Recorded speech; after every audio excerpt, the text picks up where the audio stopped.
En France, après l'annonce des plans sociaux chez Auchan et Michelin, Michel Barnier demande des comptes à ces deux entreprises. Je veux savoir ce qu'on a fait dans ces groupes de l'argent public qu'on leur a donné. Déclaration du Premier ministre devant l'Assemblée nationale cet après-midi, alors que Michelin, terrassé par la concurrence asiatique, prévoit la fermeture avant 2026 de ses sites de Vannes et de Cholet où travaillent plus de 1200 salariés.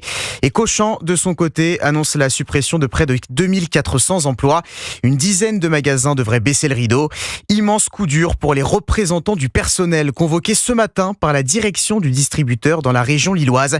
Le reportage du correspondant d'Europe 1 dans le Nord, Lionel Gougelot.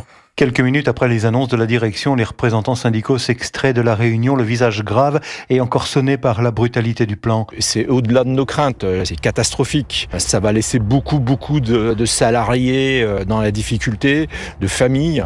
Scandaleux. 3 hypermarchés, un supermarché fermé, des coupes drastiques dans les effectifs de la centrale d'achat, 700 postes de vendeurs équipements électroménagers supprimés, conséquence d'erreurs stratégiques des directions successives, selon Gérald de Villeroy, délégué CGT. Et malheureusement, tant qu'on n'aura pas un placement prix qui permette à la ménagère de se retrouver dans l'enseigne Auchan avec un service de qualité et des prix au plus près de la réalité, on ne pourra pas faire la différence par rapport à nos concurrents. Mais plus généralement, c'est tout le modèle Auchan qui est remis en cause, constate Nadia Lambda, hôtesse de caisse dans la région de Dunkerque. Mais forcément, il y a une baisse de fréquentation. Forcément, on le voit. Les gens ne veulent plus, les clients ne veulent plus un parcours d'achat aussi grand.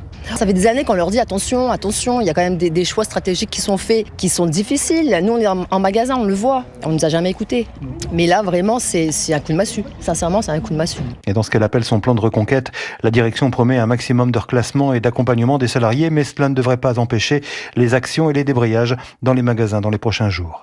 Le reportage Europe 1 de notre correspondant dans le Nord, Lionel Gougelot.